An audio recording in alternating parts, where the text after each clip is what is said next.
I read 7 books in December. This is what I thought of them. Plus, here are the books that are releasing in January that I have on my radar. I might not get to them in January, but they are coming out and I'll let you know and I'll tell you why they're on my radar.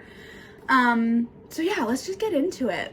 I'm just gonna throw this one in here because I technically read most of it in November, but I finished it in December, but I did count this as my favorite book in November.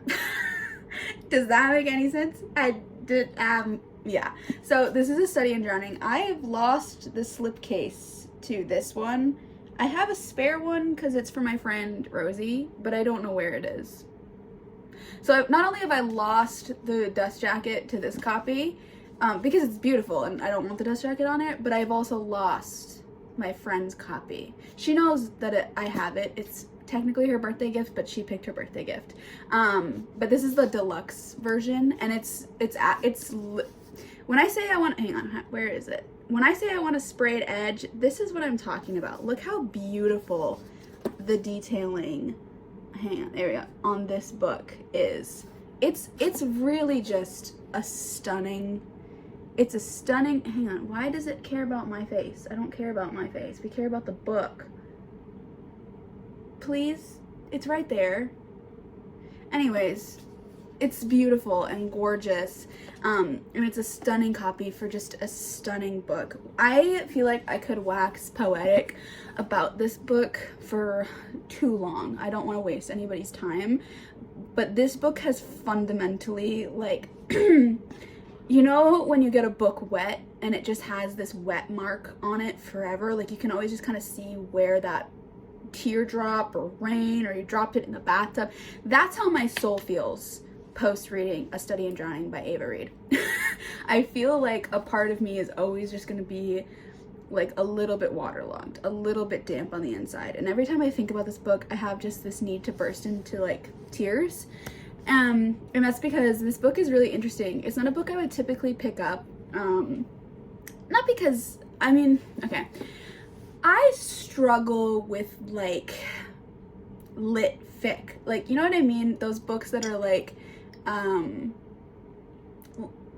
don't want to use the word pretentious because I don't want to like make them into like bad things, but like really smart fantasy or really smart fiction or really smart romances. And I don't know what it is that I tend to lean away from that side of fiction. I feel like a lot of the time it actually comes with the people who typically read those books are just like people I don't like interacting with. And I'm sorry if you're one of those people. I'm really sorry. I don't mean it like super personally. I just mean like in a big old bubble, like in a wider range of people. But my friend Rosie, who I run my podcast with, and she's just one of my best friends.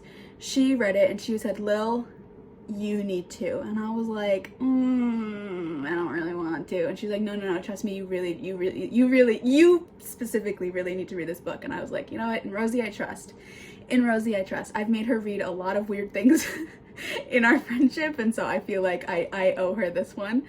And so I went and grabbed the special edition, because if you're gonna read a book that you maybe not like, you might as well have the prettiest version of it. Don't ask me why, that just seems to make sense to me. There's a shadow, and I'm sorry about that. I live in New Hampshire, and it's the winter time, so we have sunlight for maybe 1 out of every 7 days, and it's only for like an hour, so that's the only time I can film.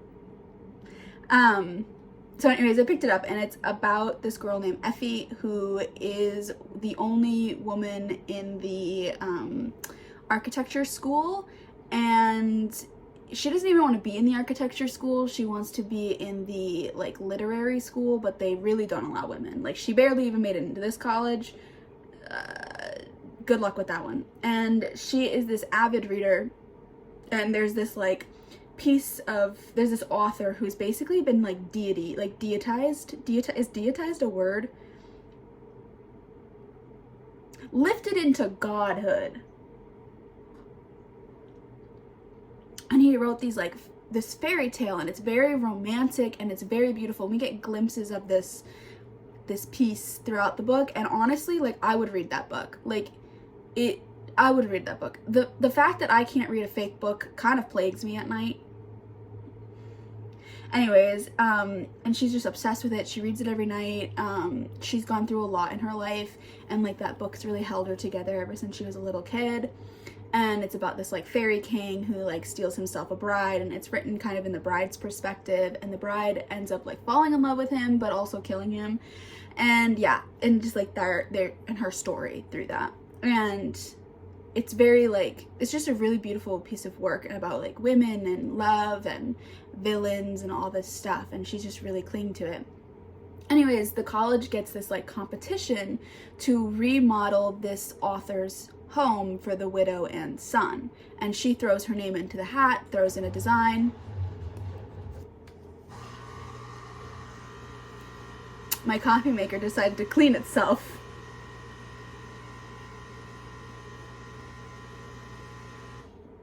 I forgot about that before I started filming. The shadows kind of drive me crazy. We're just gonna have to wait. This coffee maker is the most dramatic coffee maker in the entire universe. I have a whole personality, and it has a voice that I do when it talks back to me, because it does talk back to me. And yeah, I love it, but also it's like a very fickle person. Sorry about that. Anyways,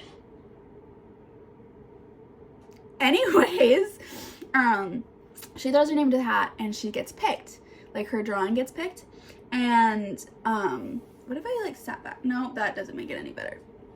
What if I sat forward?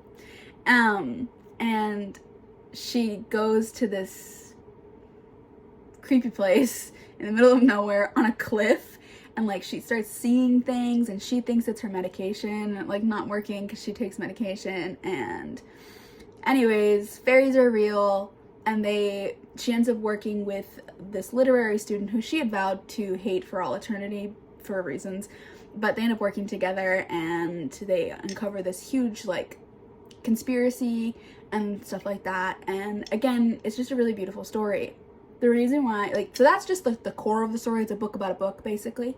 But it's so much more than that. Like, it's so much about just, like, there's like 2 stories here. Or 3 stories here. There's 3 stories here. No, there's 4 stories. So there's, like, the plot of the story, which is a book about a book. And then there's the story of, like, being a woman.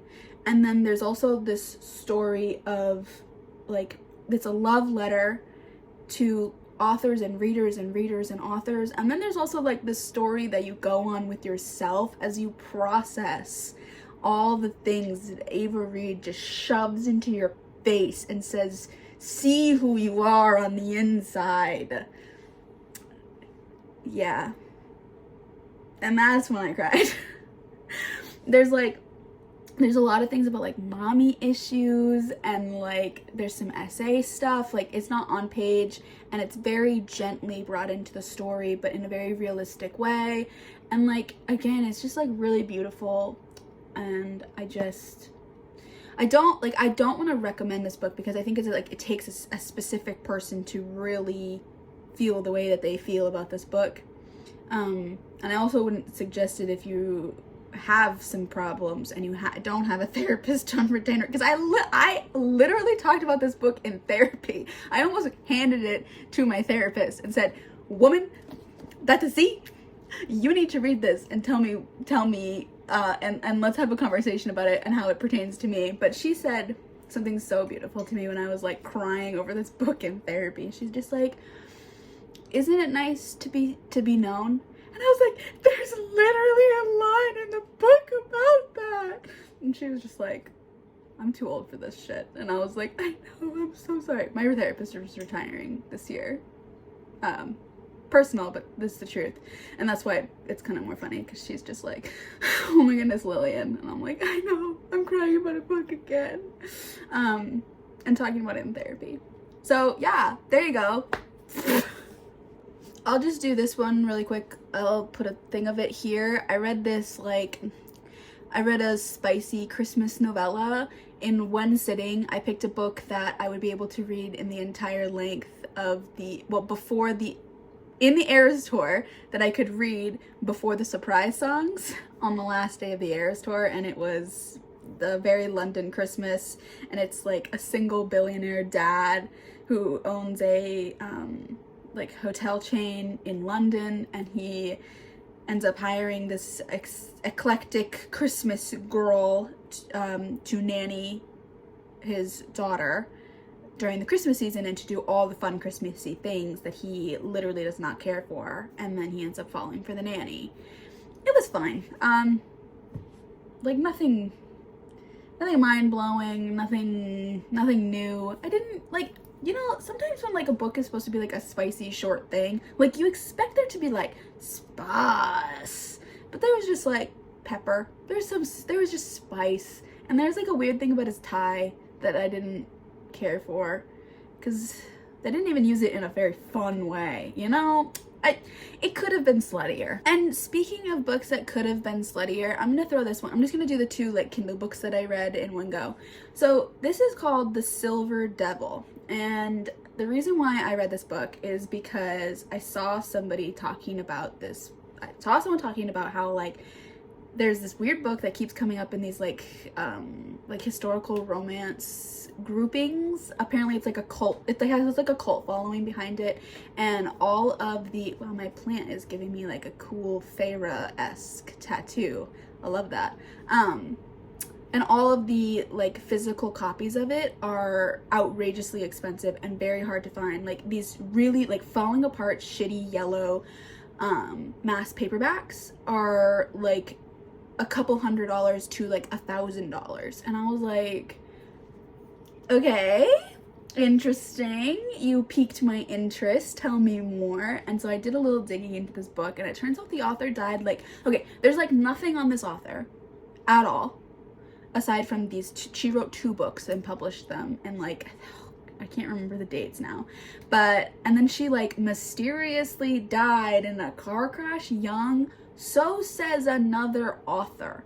So I don't know if she was using like a pen name and like the other author knew who she was in real life or what happened, but all I know is that this book is like mildly controversial, or was at the time, and it is now like a hot topic in like historical romance genres. And so I was just like, bet, I love me a dark romance.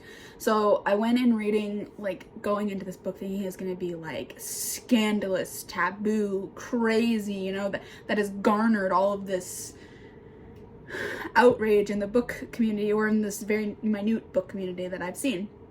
And I found a version on, I think it's called like Scribd. So I don't know if this was illegal, and please don't come at me, because like I do, like pirating books is wrong. Period. It hurts authors. Period. Pirating books is wrong. Get a library card and use, what's it, Libby? Please don't pirate books. Anyways, so, but this was like, I don't know what this thing was. And the author's dead, and nobody's making royalties on this book. So, you know, sometimes there's a gray area, and this was what I think fell into it. So if it was wrong, somebody tell me and I will apologize. If it wasn't, I don't know. I'm not telling you to do it. I'm just telling you what I did. I found an e-version you could download for free from Scribd, and I just read it in one go. I started it on Christmas, and then I finished it on the day after Christmas. And it's a historical romance set in like in Italy, like during the time of like the Holy Roman, like, what's it called, like Tudors-esque time, like when the Pope was king kind of thing. And it's about this, it's kind of like a Cinderella story almost, and it's about this girl who is a bastard, but her brother like kind of takes care of her, but he uses her as like a slave at his hotel, and she's not allowed outside ever for what, I don't even think it's ever explained why she's just like not allowed to go outside, if she's just so beautiful or something like that. I don't know. Because I thought it was going to be something like her genetics were like so telling that like they would know who her dad was, but they never really find out who her dad is. So I have no idea why that was a thing. Anyways, but the Duke's parade is coming through their town, and she wants to see it. So she like climbs up to her window and is watching out the window, and she catches this eye of this guy in the back, and she's just like, spooky.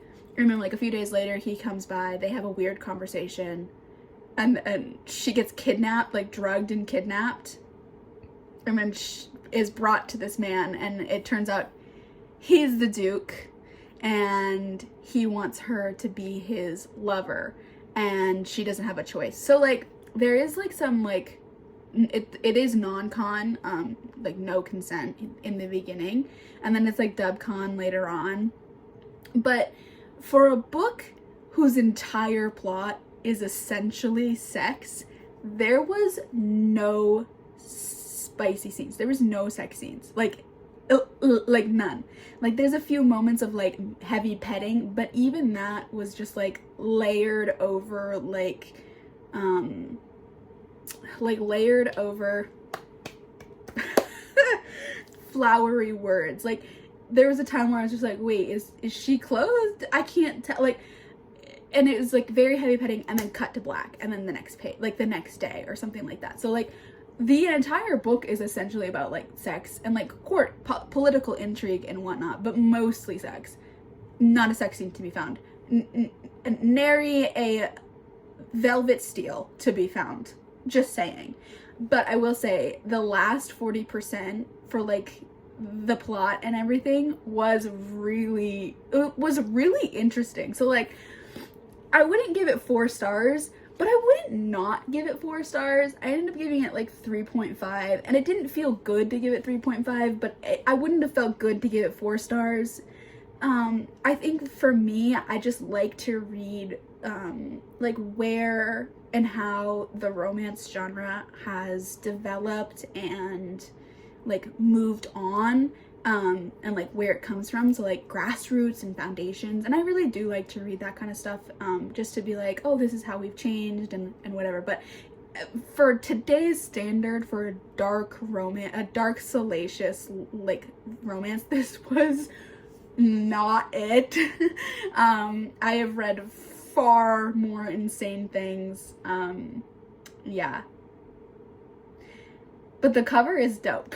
Speaking of historical romances, I don't know what it is about me, but if it's cold out, if there's snow on the ground, I want to be reading a historical romance. And this was my first one of choice, and I have a few stacked up to save in between fantasy reads for this winter, because they're just so cozy. It's the same way that like 2005 Pride and Prejudice is like my favorite like cozy sick movie. You've seen it a million times. I don't know what it is about just like historical romance, especially a slutty historical romance.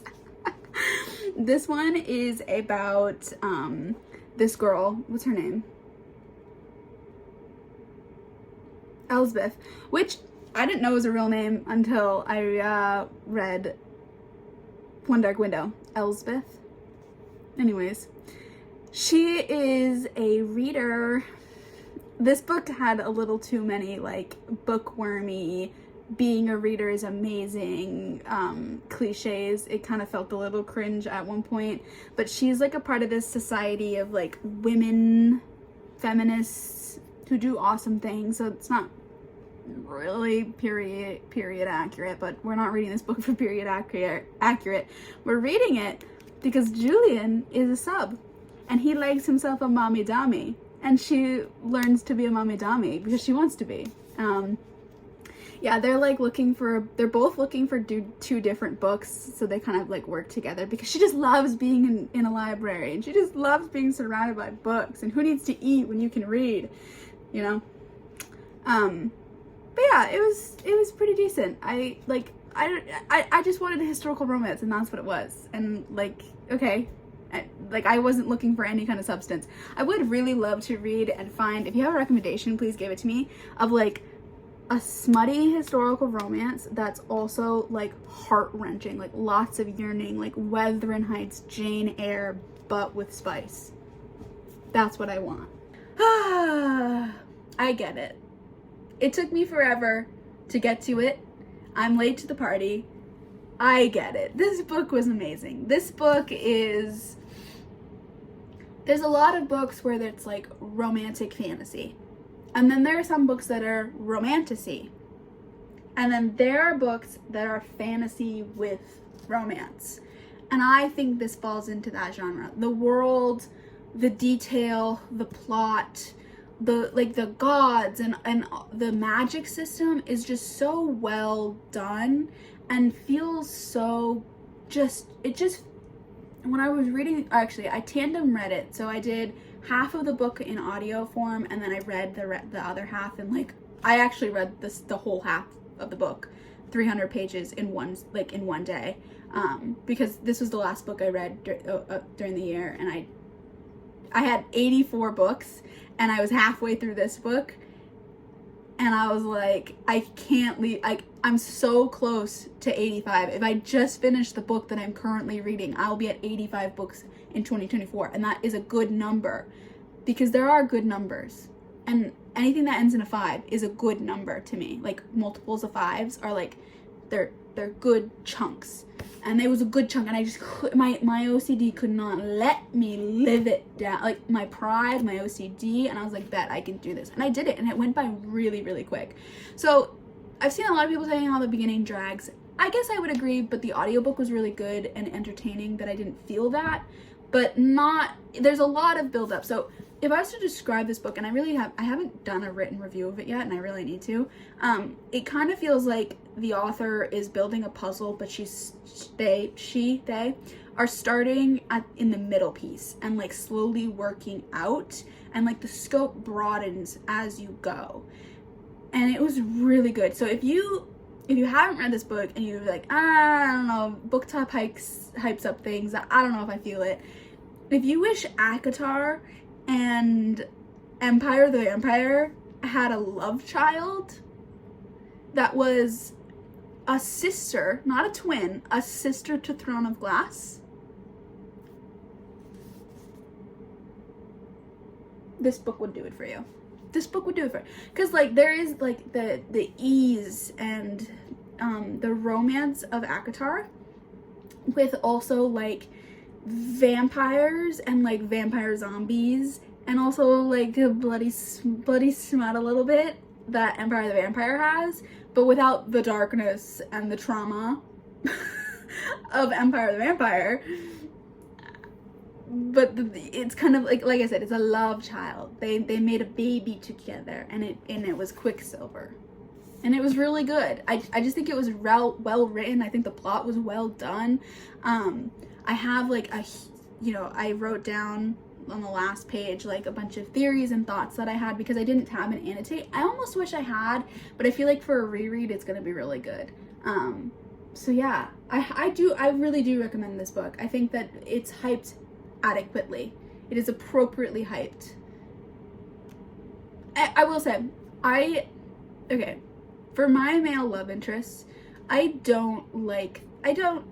see the appeal and I read them and I think they're fine and I'll rate them high and whatever. Like the arrogant, mean MMCs. But I like a soft love. I love I like them to be grumpy and quiet, but I also like when they're with their like the love interest, that they're like gentle and loving and kind. And so I liked Fisher, he had some funny lines, but then the second you get to see the true Fisher come out, which like Ren is always saying like, this isn't Fisher, and like when we actually see who Fisher was before his trauma, that was a bad way to say that, not before his trauma, but like there's a reason why he was acting the way he was acting in the beginning of the book.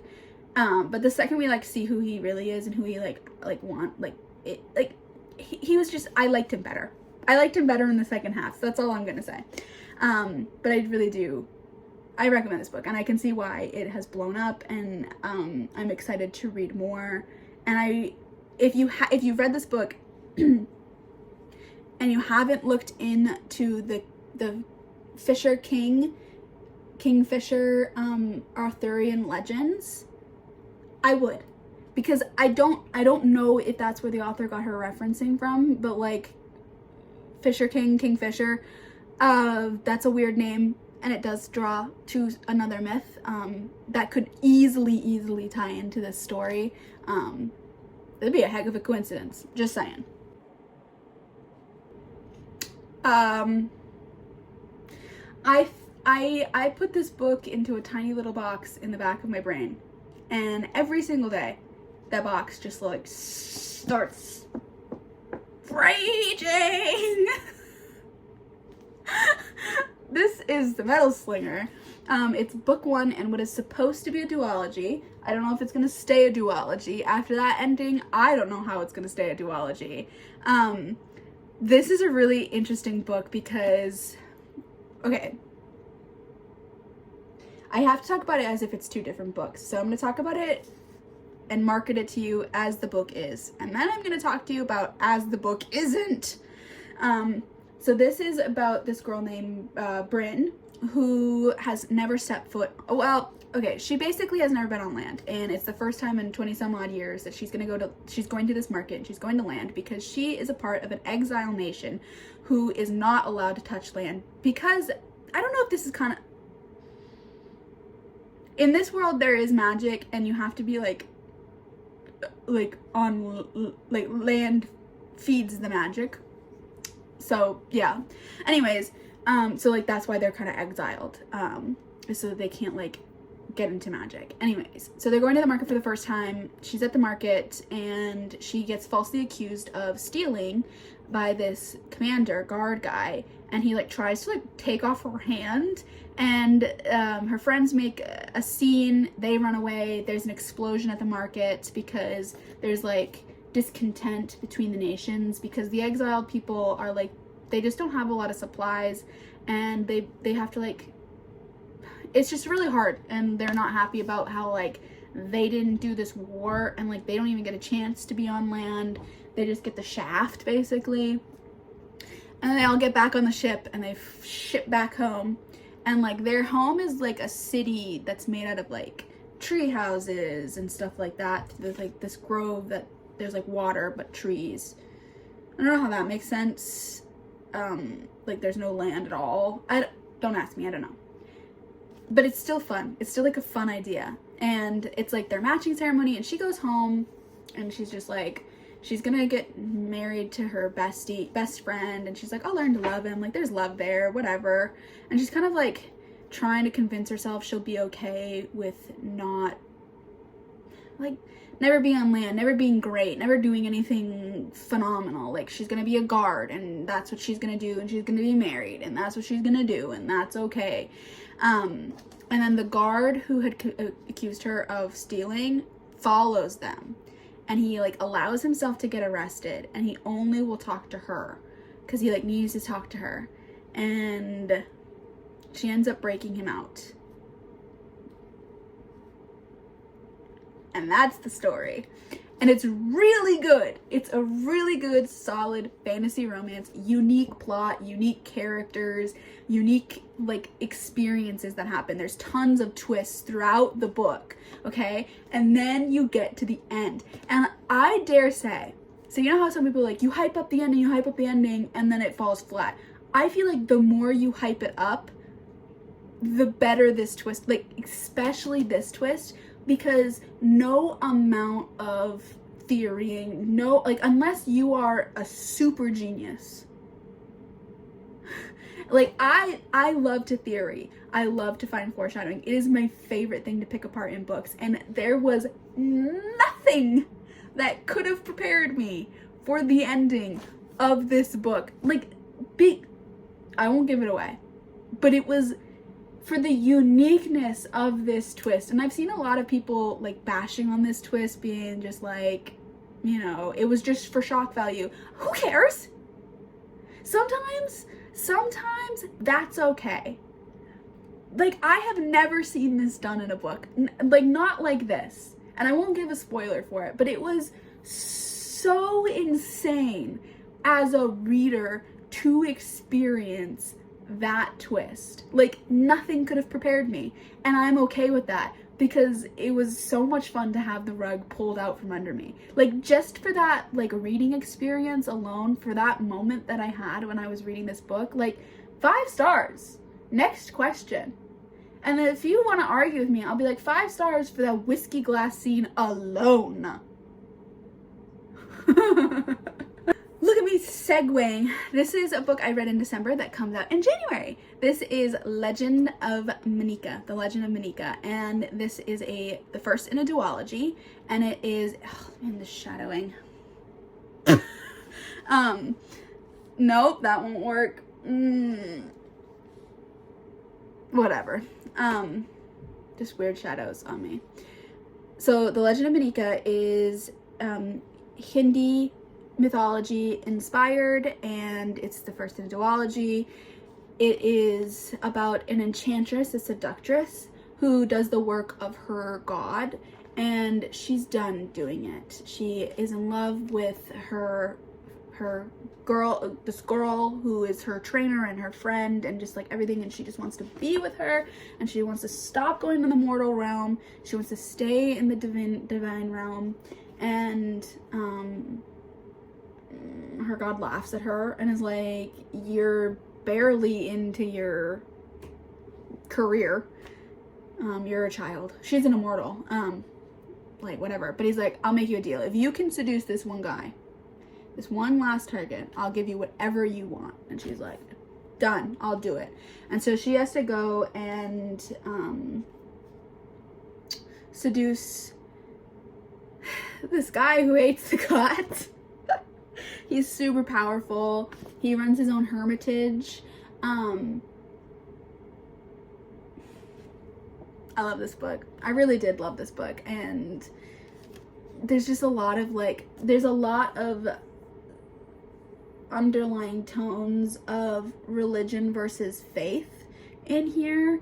There's spice, there's tension, you know, there's like mentor-mentee but also not kind of thing, and I really liked it.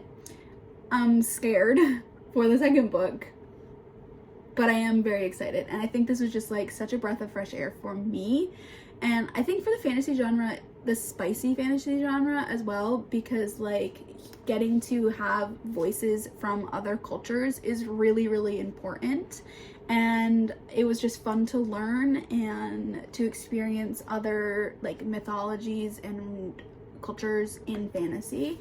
And I just really loved this book, and I liked the journey that the characters like take in their faith and how they realize that faith and religion can kind of be molded and changed. And yeah, I just really liked it.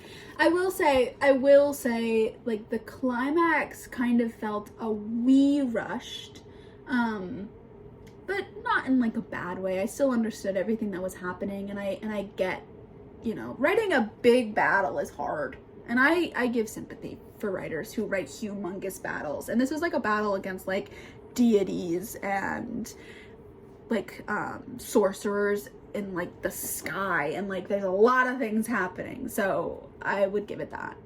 But okay, the thing that I loved about these two characters is they're both very like,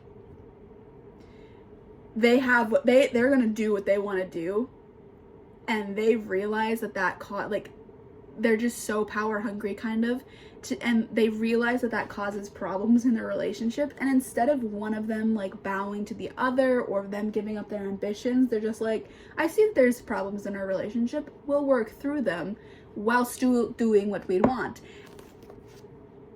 And the MMC is so power hungry. My jaw unhinged at one reveal, like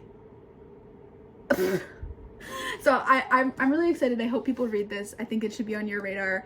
Hang on, I'll tell you what day it comes out. I have my January chart in my book journal. It comes out week 4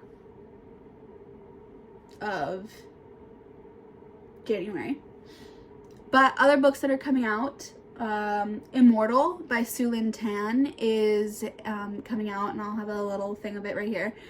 And this is a standalone in the same world as like Daughter of the Moon Goddess, but can be read separate. And it's like about like the god, I think he's the god of war, and a princess falling in love.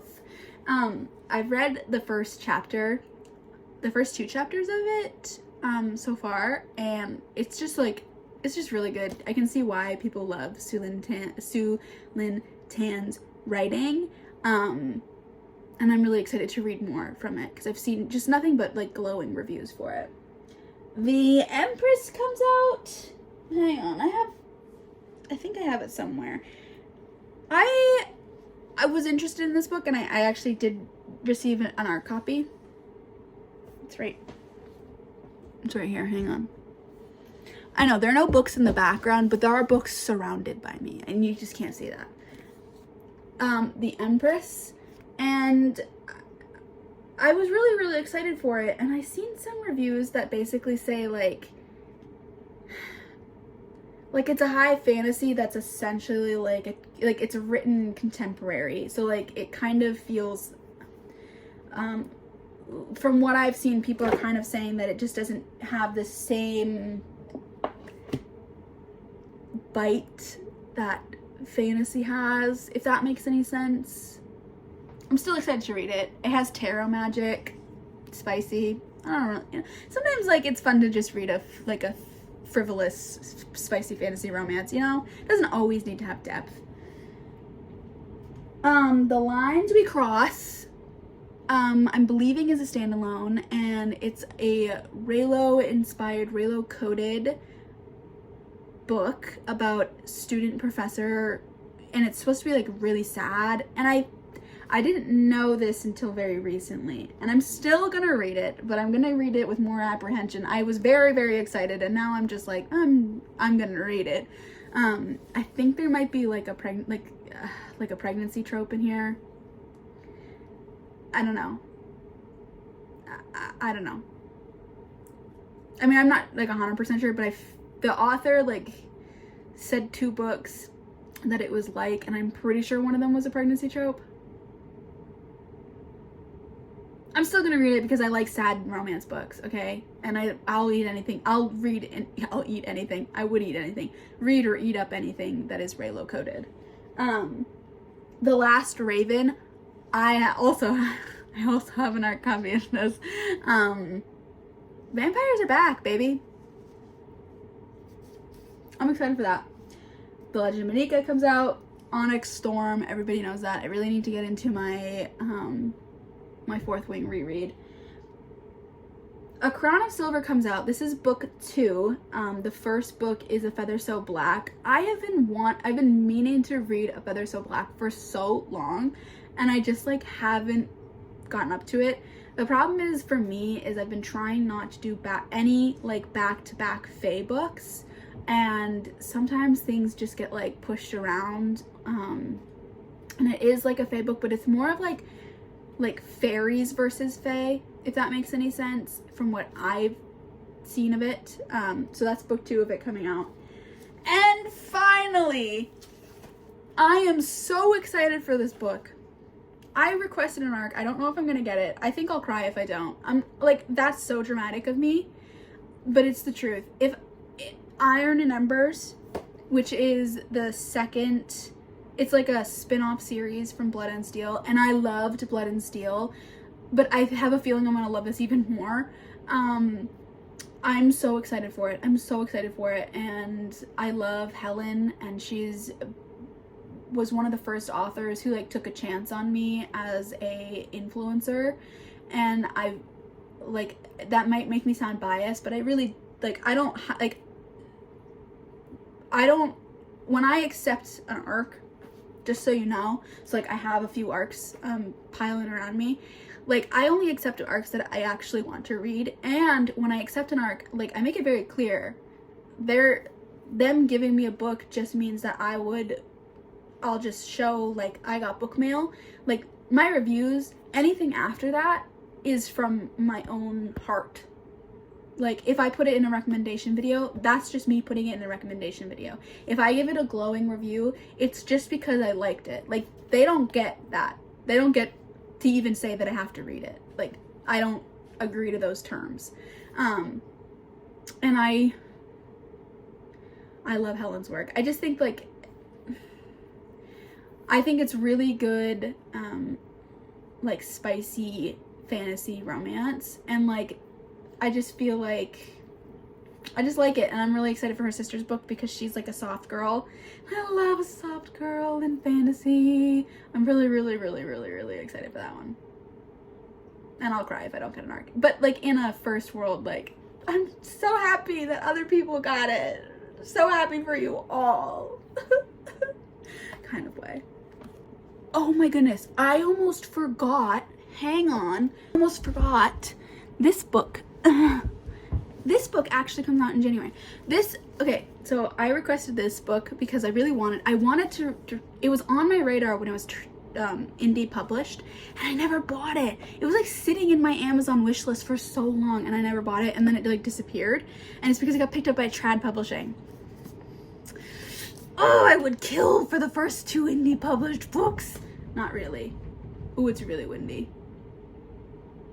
And it was supposed to come out in November, but I think because it's with Random House Canada, there was like that whole like post strike, so I think they actually had to push the release date, and so now it comes out in January. I started reading it last night. It's really, really good. It's like a very unique fantasy read. It's supposed to be spicy. It's celestial inspired, so like you know, you know what I mean when you say something celestial inspired, like you got like Helios and Astra and like asterisms and other star related words. Hang on, she has like a, yeah, so there's like the like, you know, the patron star of Verde, known as, oh, the goddess of the earth and decay, like that kind of stuff.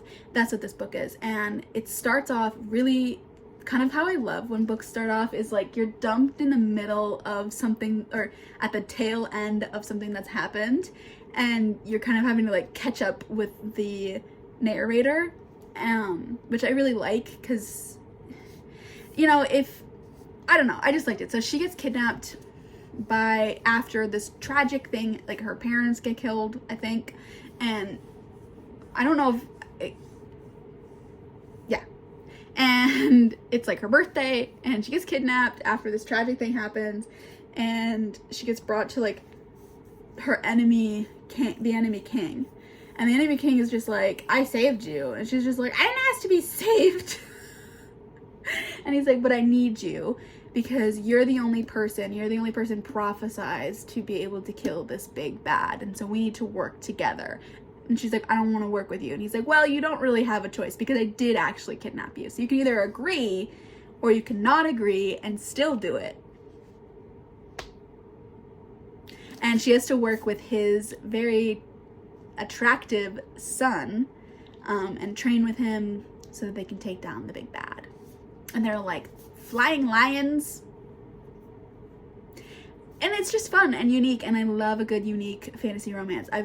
One of my goals recently in the last like year has been to find more fantasy romance with spice that does not involve fae. And this is one of those books, and I already like the writing style so far. I like the way the plot is moving. I think it's really interesting. I like the tension between the two characters, who are obviously going to end up together, because I have read the back of the book. And this comes out January 14th. Let me know what books you're excited to read in January. I know that we're all going to be ramping up for the Fourth Wing release. I really need to get into my reread. The problem is that Onyx Storm comes out while I'll be traveling.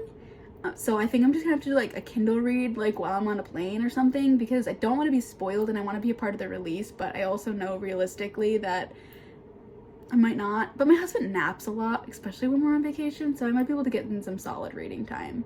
And I know that Onyx Storm is not as big as Iron Flame, so I feel like it'll be a lot more tangible to read like pretty quick, even while I'm on vacation.